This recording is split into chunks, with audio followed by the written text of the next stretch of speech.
Olá pessoal, sou a doutora Carol Calisto e hoje eu vou trazer para vocês uma técnica de preenchimento labial que eu amo usar no consultório. É uma técnica segura que traz muito conforto para o paciente e deixa os lábios com muita naturalidade se você fizer o passo a passo direitinho. Então vamos diretamente para a nossa técnica de Cannula in Legs. É uma das técnicas que eu mais gosto de utilizar porque ela traz muito conforto para o paciente, traz segurança e os resultados são muito naturais também. Nós vamos utilizar a cânula 22G. A cânula 22G tem um calibre um pouco maior do que a cânula de 25G. Isso vai garantir com que a gente tenha resultados ainda mais seguros, né? E que a gente tenha menos hematomas também. A cânula 25G, ela se comporta até um pouco como agulha dentro do lábio, por isso a gente tem que ter mais ali uma experiência, uma mão mais calibrada para trabalhar com a cânula de 25G. Então, como que a gente vai fazer? Na comissura labial, a gente dá mais ou menos 1 centímetro de distância e nós vamos fazer o pertuito nessa região. E nosso pertuito nós vamos direcionar tanto para cima quanto para baixo dos dois lados. Nós vamos entrar com a nossa cânula nessa direção e vamos fazer uma retroinjeção, vamos descer retroinjetando. Nós vamos sempre favorecer nessa porção central do lábio, a gente deixar uma quantidade maior de produto, nessa porção do meio uma quantidade um pouco menor em relação a essa do centro e nessa região aqui, bem próxima à comissura labial, muito pouco ou quase nada de produto. Principalmente quando a gente chega mesmo na comissura labial, nós não vamos colocar produto nessa região, porque quando a gente coloca muito produto aqui, o lábio perde um pouco a forma, fica um lábio sem tanta definição e perde a naturalidade também. Então, depois que a gente faz essa retroinjeção, a gente muda a direção da cânula, um pouquinho mais abaixo de onde a gente entrou, e volta retroinjetando.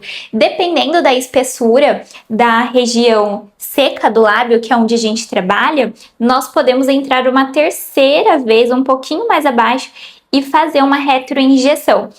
Todas essas retroinjeções vão causar uma projeção para o nosso lábio, uma volumização e um resultado extremamente natural e delicado. Porque geralmente os pacientes que vêm buscar o preenchimento labial desejam mais volume. E é isso que nós vamos entregar com essa técnica. Da mesma forma, depois que nós fizemos as retroinjeções no lábio superior, nós vamos entrar no lábio inferior. E isso a gente sempre, traçando ali uma linha reta do centro do lábio e nós vamos até o meio do lábio e vamos voltar retroinjetando.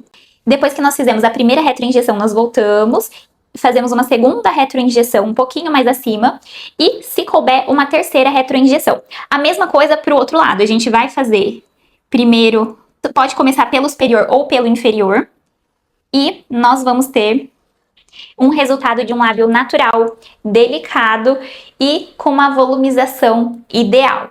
As indicações, para quem que nós indicamos essa técnica? Para pacientes com lábios jovens, pacientes que têm um lábio que já possuem contorno, que já tem uma definição, essa técnica é muito recomendada. Paciente que já possui o arco do cupido, paciente que você vê que só precisa de uma projeção, de uma volumização. É uma técnica tranquila da gente trabalhar.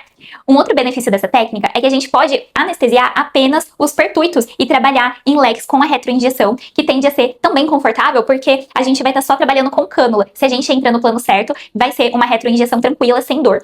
Mas, para conforto, eu sempre aconselho fazer anestesia de acordo com o que o seu conselho permite, mas sempre anestesiar nosso paciente para que ele ainda tenha o máximo de conforto possível durante todo o preenchimento labial. Quais são os erros que nós não podemos cometer? Nessa técnica, a gente tem que tomar cuidado na região que a gente vai estar colocando o produto. Então, se a gente depositar mais produto aqui no cantinho de boca, a gente vai ocasionar um lábio com formato estranho, não vai ficar natural. Então, a gente tem que tomar cuidado para não depositar muito preenchedor na comissura do lábio. Um outro cuidado é que a gente não pode também colocar muito produto nessa região central, porque a gente pode acabar ocasionando um bico de pato. E não é isso que a nossa paciente quer. Para isso, a gente precisa ter uma mão também mais calibrada na retroinjeção para que a gente consiga distribuir por toda a extensão do lábio a quantidade ideal de ácido hialurônico e a gente ter um resultado ainda mais bonito.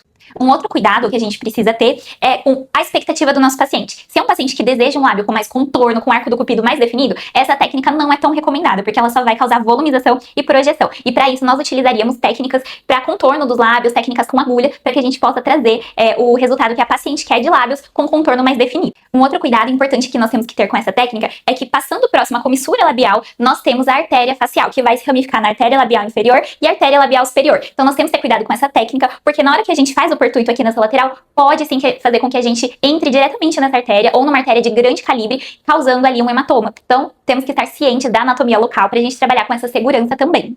E, claro, para toda técnica, se atentar à anatomia labial do paciente, perfil facial, padrão de crescimento ósseo, qual é a expectativa desse paciente e o que a gente vai entregar, qual é a técnica mais recomendada. Hoje eu trouxe uma das técnicas, mas existem várias em preenchimento labial e por isso que é importante que a gente tenha conhecimento, tanto para trabalhar com a cânula quanto para a agulha e técnicas diversificadas para que a gente possa entregar o melhor resultado para o nosso paciente. Depois me conta aqui nos comentários se você já conhecia essa técnica, se você já trabalha com ela e o que você acha de utilizar ela no dia a dia.